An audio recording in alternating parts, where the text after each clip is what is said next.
Okay. I didn't have a number. Didn't have none of that. You know what I'm saying? So, the shit went that way. And so when it that way, one thing about my baby Janae, she always made it to everybody's shit. She made it to everybody's wedding, dress rehearsal, bar mitzvah. She had a plethora of friends. She had a group of friends, you know, in a sorority that she was in. She loved them to death. But that didn't stop her feelings about her mama. She loved her mama to death. I call it a Cinderella story. Cause that Cinderella story was like, you got a whole husband right there with a dog, but you tell your daughter to walk the goddamn dog and then come in and get him cook the food and then take the trash out and then do all this other shit. You got a whole nigga right there. Y'all just sitting back living La Vida Loca while she doing that. This was 14, 15 years old. And I fought. And I fought. And I fought. I got custody of. I went from being that every other weekend dad till I had her from Friday to Tuesday. And if you don't believe me, I got the paperwork. I got receipts. Yes, I do. Challenge me and I promise you, come after me. Come after me. Come after me. I got the paperwork. And the court got it too. Davidson County got the paperwork. I had her from Friday to Tuesday every week. Because I fought for her. I showed them that she was not capable of raising a fucking child. You think I'm finna give you my grandbabies? Are you serious?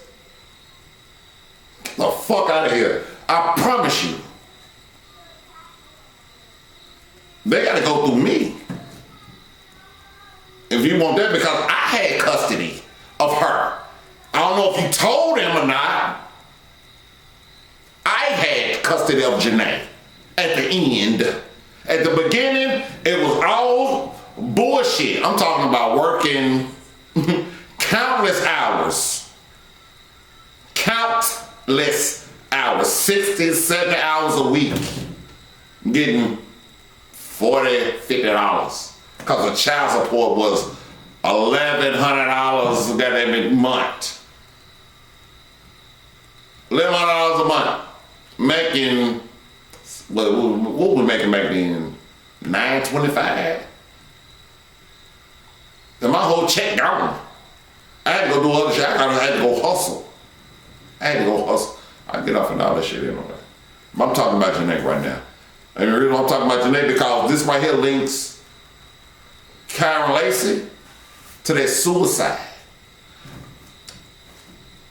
I'm going the whole way and just saying that she didn't commit suicide, but it was fentanyl. Fentanyl that killed my daughter. Fentanyl killed my daughter.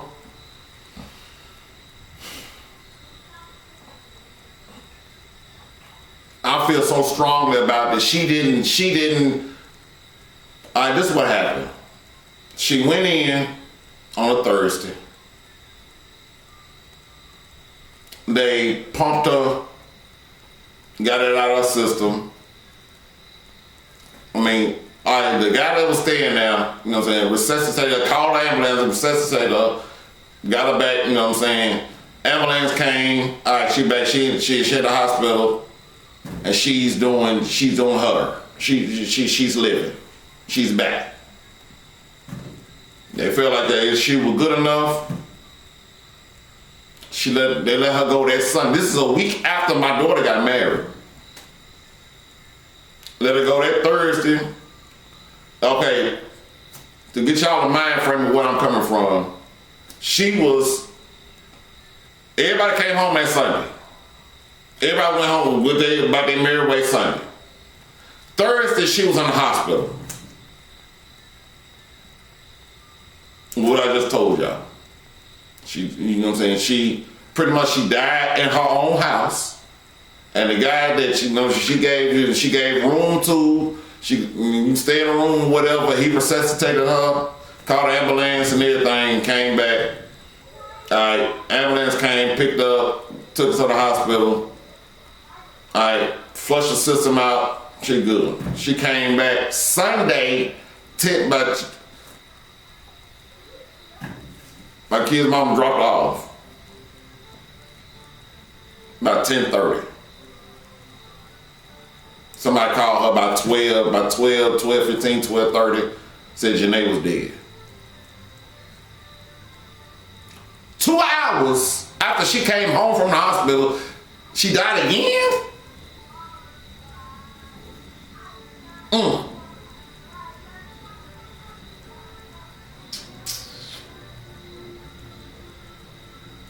Mental health. Understand what the fuck that is, y'all. That's fucking mental health. Because as a father, and I'm a fucking father, not a baby daddy. I'm a fucking father. I take care of mine.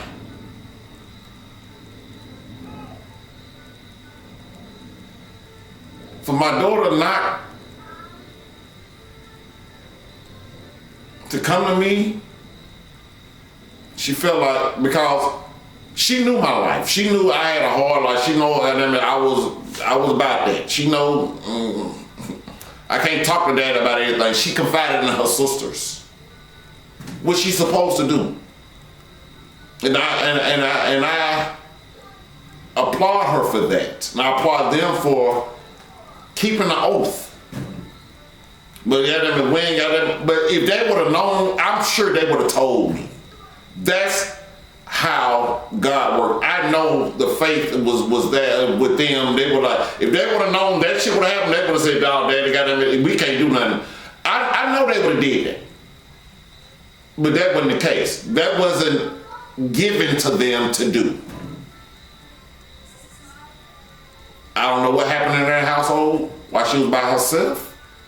I don't know if she was like, whatever. But at the end of the day, look at my Facebook page, you'll see her headstone on there. She died.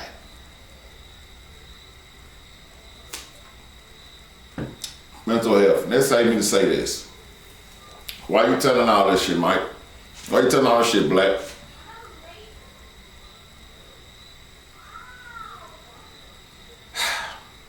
Because if y'all been following me, if y'all been understanding me, you know what I'm saying, look, I'm going through cancer. I had my second opinion. Kidney doctor called me Monday. And he was saying,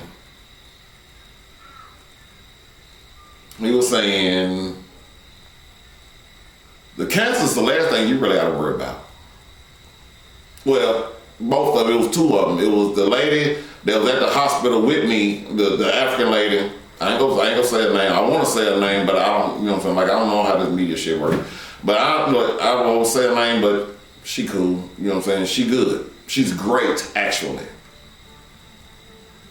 They said, we're gonna get you a kidney doctor and a lung doctor and all that stuff like that. Went through the whole thing, went through the whole process. Got my lab, did my lab, went to with the Piedmont lab, did my labs, you know what I'm saying? They got them back, they sent them to the they sent them to the kidney doctor and the lung doctor.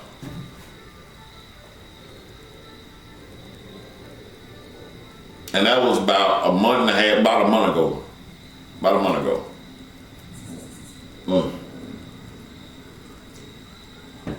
Y'all can see me pour me a drink in a minute, because I'm about out of this. She was like,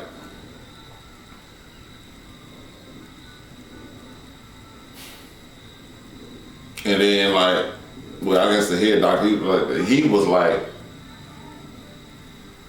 you need to come in because, you know what I'm saying, I don't answer phone numbers that I don't know. You know what I'm saying? So I don't answer that. So they didn't answer, you know what I'm saying? I didn't answer. They left a voicemail call. I called them. They're like, can you come in? I'm like, what is it? I said, look, I told them, I'm like, I'm not taking no more pills. Yeah, I'm already on 13 different pills in a month. I went from 0 to 13 pills in 2 months. Okay, I said, I'm not taking no more pills. They said, no, we need to talk to you. Pretty much, if it was a hood thing, you know how the mother like, we need to talk to you for real, for real. I said, all right. I'm at work. So I left work. When I got out of work, went over there. It took about, I'll say about 45 minutes. If you want it in totality, it's about 45 minutes. Cause I'm getting there, ain't nobody there. But I'm looking at them, looking at me. I'm like, that shit ain't gonna be good. This ain't gonna be good. I'm thinking about something about the cancer. They called me back, went on there. They were like, Mr. Todd, okay, this is it. This is, I don't know, ain't no other way to say it. You need heart surgery. Like, now. You need heart surgery. I'm like, huh? I said, okay, I know I have an enlarged heart. My heart is enlarged, so I know that. But what they telling me is like,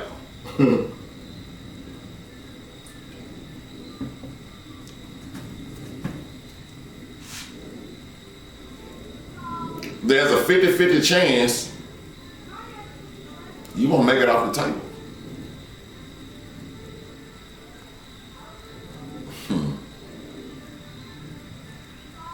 I'm sitting there like, okay. Because of your condition, your prostate pretty much is out of whack. And this is, I mean, I'm paraphrasing, but your prostate is out of whack. Your kidneys is out of whack. You know what I'm saying? Your lungs is damn near, you got them just holding on by a thread. Because of these motherfuckers right here. Mr. Black, I'm out, yep. I'm gonna light it up again.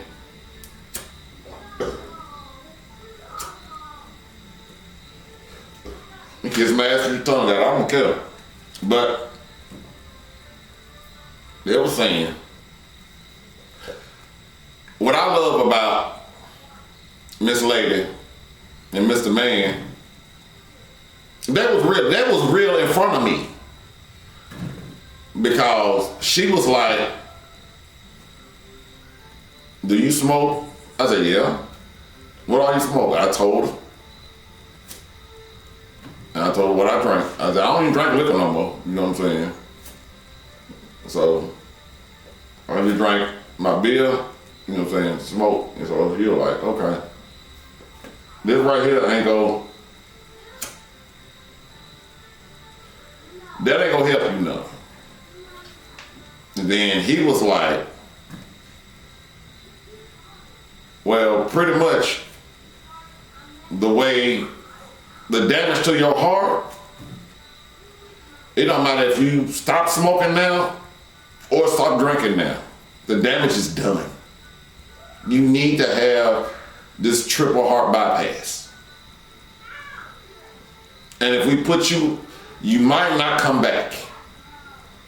And when you see somebody to say, I'm talking about, he wasn't saying, I'm shaking, my legs are shaking, I'm sorry. When you say, you might not come back, he didn't say like, you know what I'm saying, he's like giving you like an option. He's like, you might.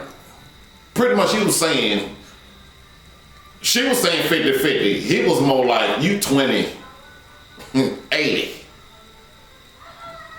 It ain't looking good. And I talked to my daughter now. Because the last thing I did was, I fucked up. When I got on here and I told y'all about my cancer stuff, I didn't confront with her first. I didn't confront with my daughter first. And I came on here and she was in the uproar, which she should have been, and I respect her so much for being in the uproar. We gotta understand, like, I never do that again. I hurt her so much by coming to Facebook first instead of telling her. So this time I came to her, and then I'm coming to y'all. That's what took so long. Because I had to get my mind right.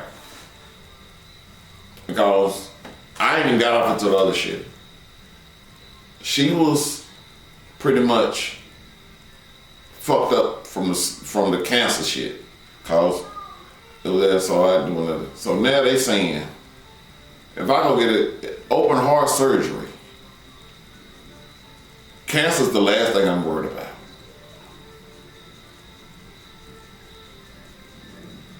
I might even make it off the fucking table.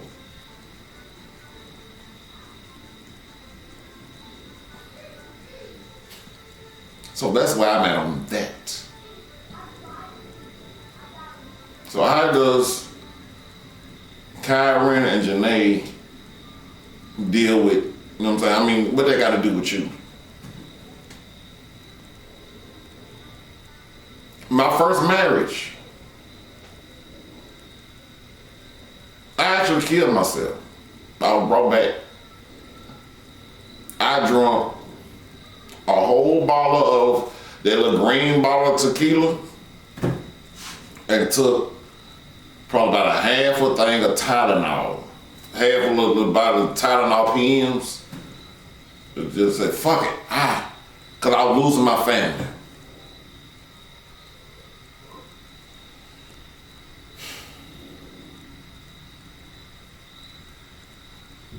Didn't know how the fuck it was gonna affect, you know what I'm saying, everybody else. But when I did that, I lost my brother. Because he was like, you wanna kill yourself? Who am I gonna look up to? Who am I gonna look up to? I mean, you the only brother I got. Now mind you, my older brother, my oldest brother, I ain't gonna say his name. I don't wanna say his name so fucking bad because he ruined my motherfucking life. I never had an older brother. He stole from me. He tried to beat up my mama. And took all my shit. All the shit I hustled and gained when I was a child. I'm talking about when I was little. I was probably like 14, 15 hustling. I'm selling, back in the day, I'm selling cassette tapes, VCR tapes, perfume, the oils for Kareem and everything up right there on Jefferson Street, right there at the Wendy's and the Circle K. I'm selling everything, going out to the flea market where they airbrush your shirt in. We had the flight with the motherfucker. I was him. I was hustling like that. And plus I was going to work.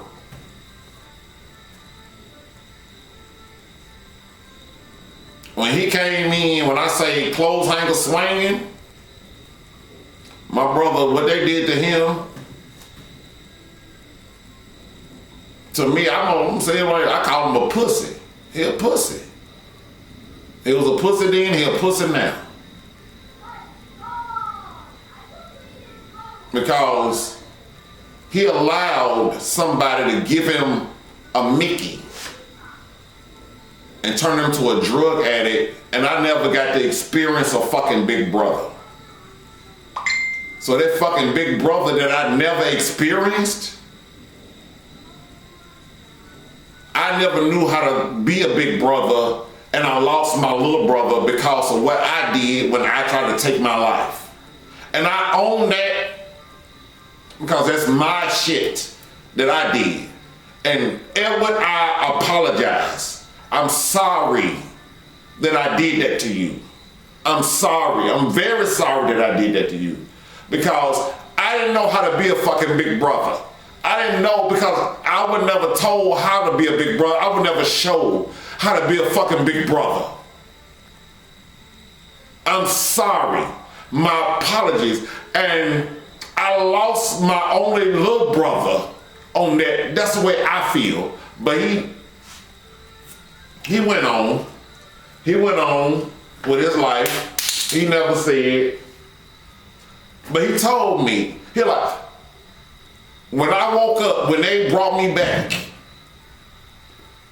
he was sitting there.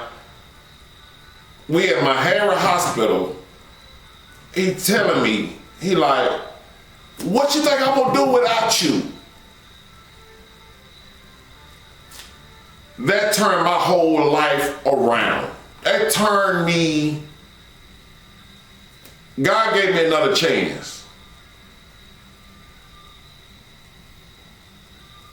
God gave me another chance to make it right. But I don't think he ever forgave me for that. And I wouldn't have never gave me for that. And I'm sorry, Edward, that I did that to you. I'm sorry that I did that.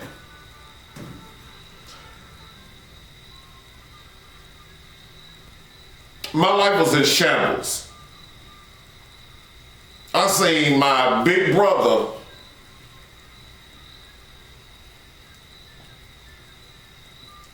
take all my shit that I worked for out of my house and tried to beat my mama up, to take all my shit out because he was on drugs. And them niggas was using him and did that to him. And he turned against his mama for some fucking drugs.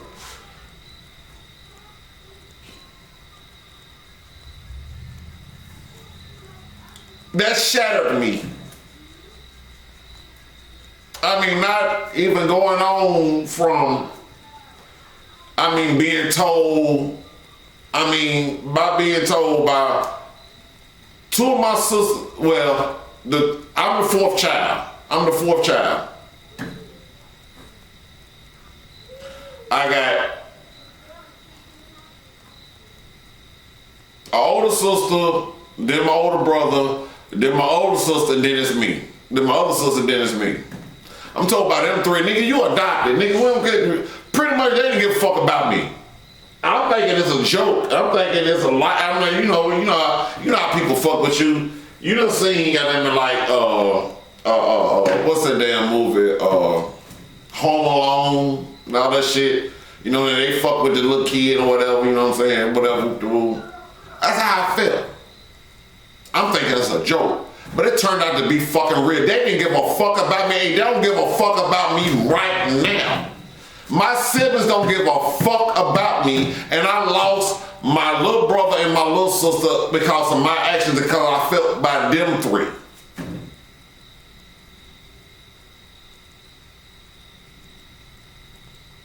By them three motherfuckers tell me I was adopted and shit. You know, I went against the grain. I'm a hustler, so I hustled, I did, whatever to move. I mean, y'all read the book, you know what I'm saying?